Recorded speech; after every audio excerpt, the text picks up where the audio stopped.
when you get up on stage to sing or perform or lead, whatever it is you're doing up there, or speak, if you're an orator or you're doing a lecture or something, I want to ask you a question. Who's the most important person in that room? Because if you know who the most important person is, then you will do everything you can to make their day or their half hour, their hour special. And what I think is the most important person is the audience. As I put them as one person. We can call them people, but they're the most important people to me. So every time I get up on stage, no matter what I'm doing, and no matter what role I'm playing, I may not even be the main person, or maybe like a guitar player or a bass player for someone else who's actually doing that event. But the audience still is the most important person in the room. And so I have to know how to, I would say, love that audience. How do I love that audience?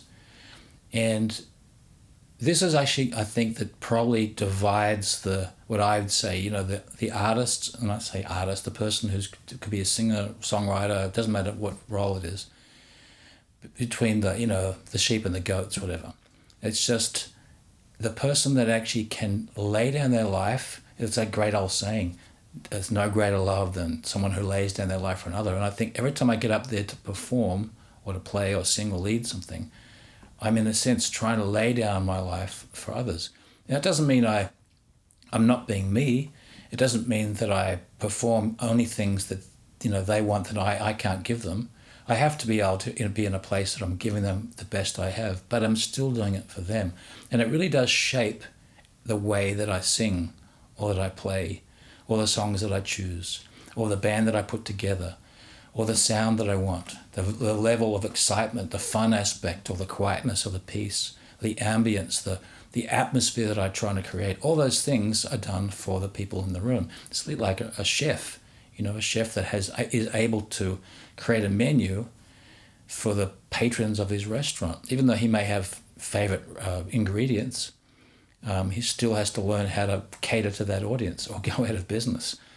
And so that's the thing that I want to put to you, and no matter what role you are, no matter who you are, musician, singer, songwriter, teacher, orator, whatever performance kind of type you're in, start thinking, how do I love this audience? How do I shape my expression to give them something really special?